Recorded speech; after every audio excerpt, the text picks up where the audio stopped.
Hello friends, welcome back to science preparation YouTube চ্যানেলে তোমাদের সকলকে স্বাগত জানাই।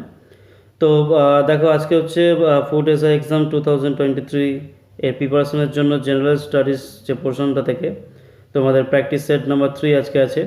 তো চলো তাহলে দেখে নিই প্র্যাকটিস সেট নাম্বার 3তে কী কী কোশ্চেন আছে। এর আগের যে প্র্যাকটিস সেট 1, প্র্যাকটিস সেট 2 এবং প্রিভিয়াস ইয়ারের যে কোশ্চেন অ্যান্সারগুলো আলোচনা করেছি সেই ভিডিওগুলো দেখতে চাইলে তোমরা অবশ্যই ডেসক্রিপশনে তার লিঙ্ক দেওয়া আছে, সেখানে ক্লিক করে তোমরা দেখে নিতে পারো। তো চলো তাহলে প্র্যাকটিস সেট নাম্বার 3 আজকে আলোচনা করে নিই কোশ্চেন অ্যান্সারগুলো।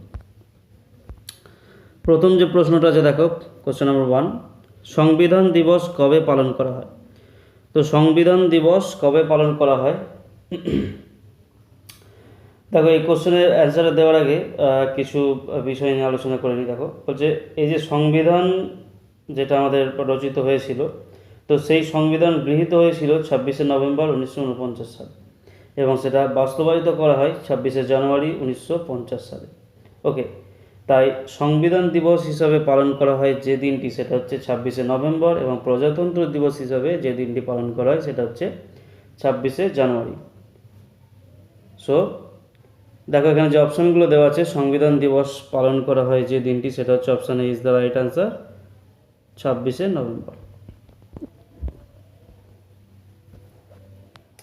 পরবর্তী প্রশ্ন চলে যায়, কোশ্চেন নাম্বার 2, আজাদ হিন্দ ফৌজ কোথায় গঠিত হয়েছিল? তো দেখো আজাদ হিন্দ ফৌজ কোথায় গঠিত হয়েছিল, আজাদ হিন্দ ফৌজের কথা মনে পড়তেই রাসবিহারী বসু, নেতাজি সুভাষচন্দ্র বসু এনাদের কথা মাথায় আসে। তো ইন্ডিয়ান ন্যাশনাল আর্মি যার মার্চের যে ইয়ে ছিল, মানে যে গানটা, সেটা হচ্ছে কদম কদম বাড়ায় যাও, তাই তো? তো 1942 সালে সিঙ্গাপুরে এই আজাদ হিন্দ ফৌজ গঠিত হয়েছিল এবং সেটা নেতাজি সুভাষচন্দ্র বসুর নেতৃত্বে। So option D is the right answer, Singapore. Azad Hind Fauj গঠিত হয়েছিল সিঙ্গাপুরে 1942 সালে। পরবর্তী প্রশ্ন দেখে নেব, কোশ্চেন নাম্বার 3। তো এই প্রশ্নটা আমি একটা নিউজ পেপার থেকে আমি এই কোশ্চেনটা পেয়েছি, মানে কোশ্চেনটা তৈরি করেছি নিউজ পেপারে। এই যে এখানে যে ইনফরমেশনটা দেওয়া আছে সেটা নিউজ পেপার দেখছিলাম, তো সেখান থেকেই ভাবলাম এখান থেকে একটা কোশ্চেন করা যায়। তো যে কোশ্চেনটা যে পড়ি দেখো, শিবাজি তার কোন মূল্যবান অস্ত্র দিয়ে মুঘল সেনাপতি আফজল খানকে হত্যা করেছিলেন, যেটি বর্তমানে ব্রিটেনের মিউজিয়াম থেকে ভারতে আনার চেষ্টা চালাচ্ছে মহারাষ্ট্র সরকার? তো এটা আশা করছি দেখে থাকবে তোমরা, যে একটা ভিডিও ছিল যেখানে আফজল খানকে শিবাজি হত্যা করছেন, মানে আফজল খান শিবাজিকে টেন্টে বা একটা তাঁবুতে তিনি ডেকেছেন তার সঙ্গে আলাপ আলোচনা করার জন্য, এবং তিনি যখন তাকে তার সঙ্গে কোলাকুলি করছেন, তো সেই মুহূর্তে এই ঘটনাটা ঘটেছিল। তো দেখো শিবাজি তার কোন মূল্যবান অস্ত্র দিয়ে মুঘল সেনাপতি আফজল খানকে হত্যা করেছিলেন, যেটি বর্তমানে ব্রিটেন মিউজিয়াম থেকে ভারতে আনার চেষ্টা চালাচ্ছে মহারাষ্ট্র সরকার? আগে অপশানগুলো দেখি। অপশান এ আছে তলোয়ার, অপশান বি ছোট ছুরি, অপশান সি বাঘনখ এবং অপশান ডি হচ্ছে বর্ষা। অবশ্যই যেটা সঠিক উত্তর হবে সেটা হচ্ছে option C is the right answer, বাঘনখ। ওকে, যেটা তার আঙুলে বা হাতের আঙুলে পড়া থাকতো, বাঘনখ। চলে যাব পরবর্তী প্রশ্ন। পরবর্তী প্রশ্নের উত্তরটা অলরেডি এখানে লেখা আছে। দেখো, বিশ্বের সবচেয়ে বেশি বয়সের মুরগি হিসাবে গ্রিনিস বুকে নাম উঠল যে মুরগি, তার নাম ও বয়স কত? তো কোশ্চেনটা খুব ইন্টারেস্টিং। বিশ্বের সবচেয়ে বেশি বয়সের মুরগি হিসাবে গিনিস বুকে নাম উঠল যে মুরগি, তার নাম এবং বয়স কত? দেখো, মার্সি ডারউইনের পোষা মুরগি যার নাম হচ্ছে পিনাট এবং এর বয়স হচ্ছে 21 বছর। সাধারণত এত বছর কিন্তু এই মুরগি বা হাঁস বলেরা বেঁচে থাকে না, কিন্তু গ্রিনিস বুকে নাম উঠেছে যেহেতু, তাহলে এই মুরগিটি দেখো 21 বছর বেঁচে আছে, 21 বছর বয়স, এবং তার নাম হচ্ছে পিনাট, এবং এটি যার পোষা মুরগি সেটা হচ্ছে মার্সি ডারউইন। ওকে, তো অপশান দেখো এখানে তো অপশানের কোনো ইয়ে নেই, তো সুতরাং যে উত্তরটা যেটা সেটা তোমরা একটু খেয়াল করবে বা একটু মনে রাখার চেষ্টা করবে, সেটা হচ্ছে মুরগির নাম হচ্ছে পিনাট এবং বয়স হচ্ছে 21 বছর। পরবর্তী প্রশ্ন দেখো, কোশ্চেন নাম্বার 5, ঝুড়ির মতো নৌকা করে নৌকা বিহার করার জন্য ভারতের কোন জলপ্রপাত বিখ্যাত? তো এখানে দেখো একটাই অপশান দেওয়া আছে এবং সেটা হচ্ছে হোগেননাকাল। ঠিক আছে, হোগেননাকাল তামিলনাড়ুতে অবস্থিত। এটা এই জলপ্রপাতে কী হয়, ঝুড়ির মতো নৌকা করে নৌকা বিহার বা সেখানে নৌকা বিহার দেখতে পাওয়া যায়। ঠিক আছে, পরবর্তী প্রশ্ন যাই, কোশ্চেন নাম্বার 6। নিচের কোনটি ভারতের সর্বোচ্চ বীরত্ব পুরস্কার? দেখো যে অপশানগুলো দেওয়া আছে, অপশান এ বীর চক্র, অপশান বি পরমবীর চক্র, অপশান সি অশোক চক্র, অপশান ডি হচ্ছে মহাবীর চক্র। তো এখানে যে অপশানগুলো দেওয়া আছে, অপশানগুলোর মধ্যে যেটা ভারতের সর্বোচ্চ বীরত্ব পুরস্কার সেটা হচ্ছে পরমবীর চক্র, এবং এটা হচ্ছে ভারতের সর্বোচ্চ বীরত্ব পুরস্কার। এটা হচ্ছে এক প্রকার সামরিক পদক। যুদ্ধক্ষেত্রে শত্রুদের সম্মুখীন হয়ে যারা অতুলনীয় সাহস এবং আত্মত্যাগ প্রদর্শন দেখান যারা বা প্রদর্শন করেন, তাদের স্বীকৃতিরূপে এটা বা স্বীকৃতিস্বরূপ এই পুরস্কার দেওয়া হয় Paramvir Chakra. Okay, so option B is the right answer, Paramvir চক্র।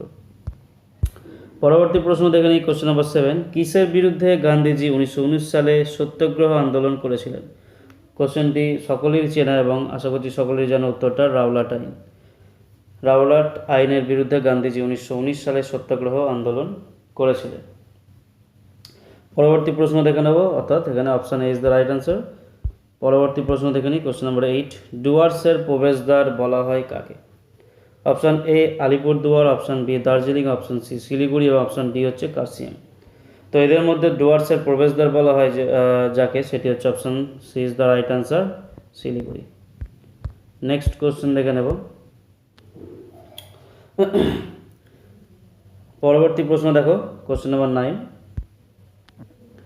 কলকাতাকে আলীনগর কে নামকরণ করেছিলেন? কলকাতাকে আলীনগর কে নামকরণ করেছিলেন?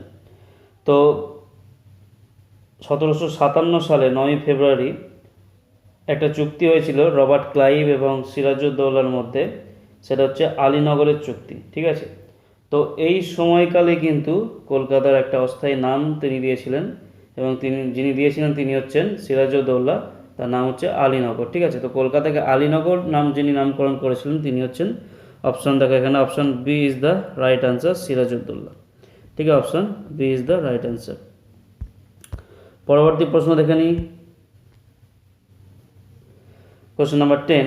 1857 সালে মহাবিদ্যের সময় মুঘল সম্রাট কে ছিলেন? 1857 সালে মহাবিদ্যের সময় মুঘল সম্রাট কে ছিলেন? তো এনাকে মুঘল সম্রাট বানানো হয়েছিল, যারা বিদ্রোহী ছিলেন তারাই কিন্তু এনাকে মুঘল সম্রাট বানিয়েছিলেন। তো অপশান এ হচ্ছে শাহ আলম 2, অপশান বি আকবর, অপশান সি বাহাদুর শাহ 2 এবং অপশান ডি হচ্ছে বাহাদুর শাহ। তো যিনি ছিলেন 1857 সালে মহাবিদ্যের সময় মুঘল সম্রাট, তিনি হচ্ছেন দ্বিতীয় বাহাদুর শাহ বা বাহাদুর শাহ 2। ঠিক আছে, বা যার নাম ছিল বাহাদুর শাহ জাফর। তিনি কিন্তু বিদ্রোহীদের দ্বারা নির্বাচিত ভারতের সম্রাট। Okay, option C is the right answer.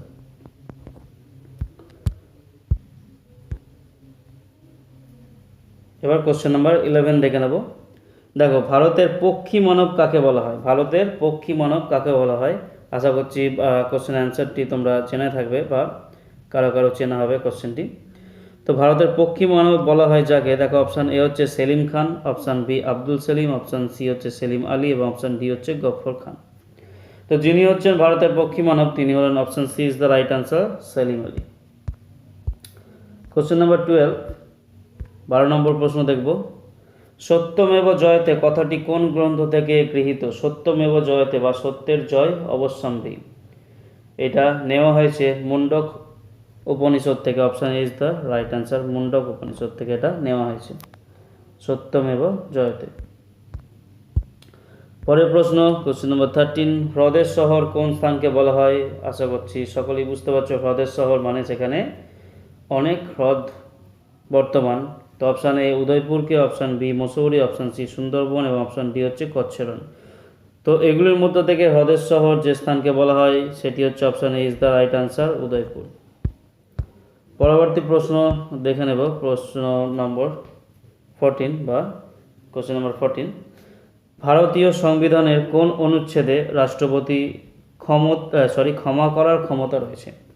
ভারতীয় সংবিধানের কোন অনুচ্ছেদে রাষ্ট্রপতির ক্ষমা করার ক্ষমতা রয়েছে? আগে দেখে নিই, আর্টিকেলস 72 বা অনুচ্ছেদ নম্বর 72, অনুচ্ছেদ 74, অনুচ্ছেদ 73 এবং অনুচ্ছেদ 75।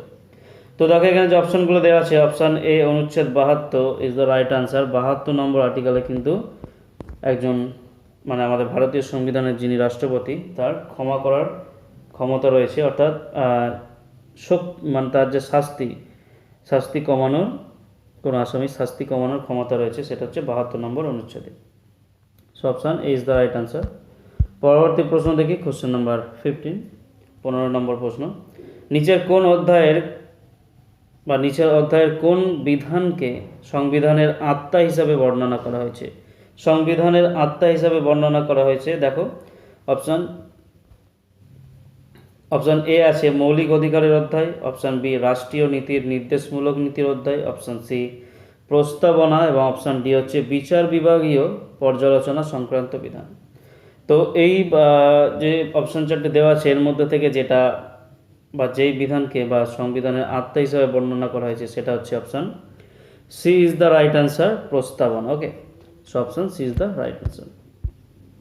কোশ্চেন নম্বর 16, আমাদের দেশের জাতীয় সঙ্গীত জনগণ মন, যেটি রবীন্দ্রনাথ ঠাকুর দ্বারা রচিত, সর্বপ্রথম সর্বজনীনভাবে গাওয়া হয় কত সালে? এটা একটা ইম্পর্টেন্ট কোশ্চেন হতে পারে এবারে ফুড এসআই এক্সামের জন্য। সবগুলি ইম্পর্টেন্ট, তার মধ্যে থেকে এটা ভেরি ভেরি ইম্পর্টেন্ট হতে পারে। দেখো আমাদের দেশের জাতীয় সঙ্গীত জনগণ মন সর্বপ্রথম সর্বজনীনভাবে গাওয়া হয় কত সালে? Option A 27 December 1911, option B 27 December 1896, option C 15 August 1947 এবং অপশান ডি হচ্ছে 16 অক্টোবর 1905 সালে। তো দেখো 27 ডিসেম্বর 1911 সালে জাতীয় কংগ্রেসের কলকাতার যে অধিবেশন, সেই কলকাতার অধিবেশনে সরলা দেবী চৌধুরী রানীর দ্বারা কিন্তু এই গানটি প্রথম গাওয়া হয়েছিল, জনগণ মন।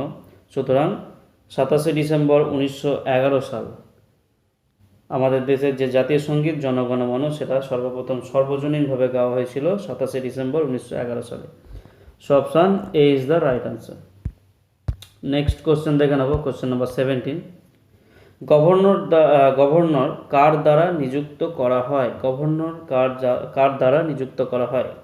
অপশান এ আছে প্রধানমন্ত্রী, অপশান বি রাষ্ট্রপতি, অপশান সি মুখ্যমন্ত্রী এবং অপশান ডি হচ্ছে প্রধান বিচারপতি।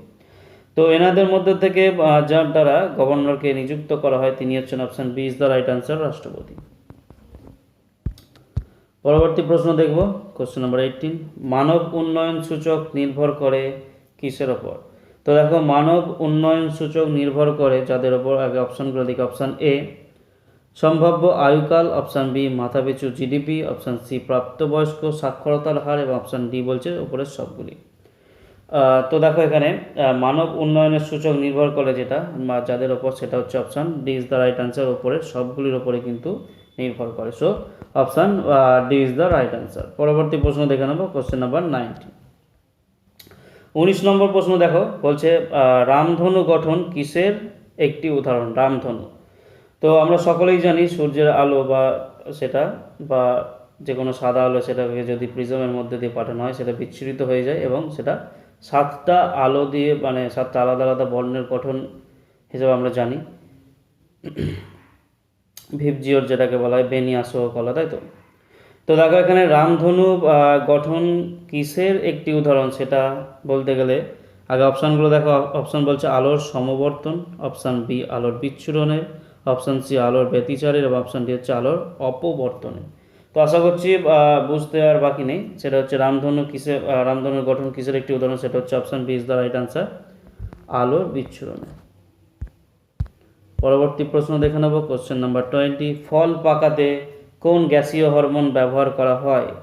ফল পাকাতে কোন গ্যাসীয় হরমোন ব্যবহার করা হয়? দেখো যে অপশানগুলো আছে, option A gibberellin, option B methane, option C ethylene এবং অপশান ডি হচ্ছে অক্সিন। তো ফল পাকাতে যে গ্যাসীয় হরমোনটি ব্যবহার করা হয় সেটা হচ্ছে option C is the right answer, ethylene. Ethylene হচ্ছে একটা গ্যাসীয় হরমোন, সেটা ফল পাকাতে ব্যবহার করা হয়। আমরা যে কার্বাইড যেটা ব্যবহার করি মানে ফল পাকানোর জন্য আর্টিফিশিয়ালি, সেখান থেকে কিন্তু ইথিলিন গ্যাসই নির্গত হয়। এবং ফল পাকতে সাহায্য করে সেটা। So option C is the right answer. পরবর্তী প্রশ্ন দেখে নিই। Question number 21 is a very very important question. সেটা হচ্ছে দেখো, জেরাটোলজি কিসের সাথে সম্পর্কিত? জেরাটোলজি টার্মটা মাথায় রাখবে। জেরাটোলজি কিসের সাথে সম্পর্কিত? অপশান এ ধ্বংস ক্ষয় নিয়ে চর্চা, অপশান বি নদ নদী নিয়ে চর্চা, অপশান সি পাহাড় পর্বত নিয়ে, এবং অপশান ডি বলছে ধ্বংস ও সৃষ্টি নিয়ে। তো জেরাটোলজি এই যে বিষয়টা যেটার সাথে সম্পর্কিত সেটা হচ্ছে option A is the right answer. ধ্বংস এবং ক্ষয় নিয়ে কিন্তু চর্চা। Okay, so option A is the right answer. পরবর্তী প্রশ্ন দেখে নেব। কোশ্চেন নাম্বার 22, অপারেশন মেঘ চক্র। অপারেশন মেঘ চক্র সংবাদে রিসেন্টলি দেখা গেছিল এবং এটি কোন প্রতিষ্ঠানের সাথে যুক্ত সেটা হচ্ছে আমার question. Option A Indian army, option B CBI অর্থাৎ central investigation bureau, option C হচ্ছে ইন্ডিয়ান কোস্ট গার্ড, এবং অপশান ডি হচ্ছে সেন্ট্রাল ভিজিলেন্স কমিশন। তো দেখো, Megh Chakra it's a pan India drive against the circulation and sharing of child sexual abuse material, ঠিক আছে, CSAM। ওকে, টার্মটা মনে রাখবে, CSAM অর্থাৎ চাইল্ড সেক্সুয়াল অ্যাবিউজ মেটেরিয়াল, যেটা কি করছে, যার এগেনস্টে এই বিষয়টা চালানো হয়েছে, অপারেশনটা করা হয়েছে, এবং যার নাম দেওয়া হয়েছে মেঘ চক্র। ঠিক আছে, তো এইটা যার দ্বারা কন্ডাক্টেড হয়েছিল বা যার দ্বারা পরিচালিত হয়েছিল, যাদের দ্বারা, সেটা হচ্ছে option B is the right answer, CBI. Okay, পরবর্তী প্রশ্ন দেখে নিই। কোশ্চেন নাম্বার 23, রাজগীর মহোৎসব পালিত হয় কোথায়? রাজগীর মহোৎসব, option A Rajasthan, option B Uttar Pradesh, option C Bihar, option D হচ্ছে কেরালা। তো দেখো এখানে রাজগীর মহোৎসব পালিত হয় যেখানে, সেটা হচ্ছে option C is the right answer, Bihar. Okay, চলে যাব পরবর্তী প্রশ্নে। কোশ্চেন নাম্বার 24, দেখো প্রশ্ন নাম্বার 24 যেটা বলছে, তিতুমির কোন আন্দোলনের নেতা ছিলেন? আমরা তিতুমির, সিধু কানু এনাদের কথা আমরা শুনেছি এবং আমরা পড়েও দেখেছি, বিরসা মুন্ডা। তো দেখো, এনারা কিন্তু একটা আন্দোলনের নেতা নয়, এরা তিনটে আলাদা আলাদা আন্দোলনের নেতা ছিল। বিরসা মুন্ডা ছিলেন মুন্ডা বিদ্রোহের নেতা, সিধু কানু ছিলেন সাঁওতাল বিদ্রোহের নেতা, তেমনি তিতুমিরও ছিলেন একটা আন্দোলনের নেতা। সেটা কি দেখে নেব। অপশান এ বলছে সাঁওতাল বিদ্রোহ, হবে না। অপশান বি সিপাহী বিদ্রোহ, তো নয়। অপশান সি ওয়াহাবি আন্দোলন, এবং অপশান ডি হচ্ছে নীল বিদ্রোহ। তো এদের মধ্যে থেকে দেখো যেটা সঠিক উত্তর হবে, তিতুমির যে আন্দোলনের নেতা ছিলেন সেটা হচ্ছে option C is the right answer, Wahabi আন্দোলন। Okay, option C is the right answer. পরবর্তী প্রশ্ন দেখে নেব। কোশ্চেন নাম্বার 25, কঠিন বজ্র কি নামে পরিচিত? কঠিন বজ্র কি নামে পরিচিত? Option A sage, option B বিষাক্ত বজ্র, অপশান সি স্লাজ, এবং অপশান ডি হচ্ছে স্ক্রাবার। তো দেখো, কঠিন বজ্র যে নামে পরিচিত সেটা হচ্ছে option C is the right answer, sludge. Okay, option C is the right answer. তো এটা ছিল আজকে শেষ প্রশ্ন।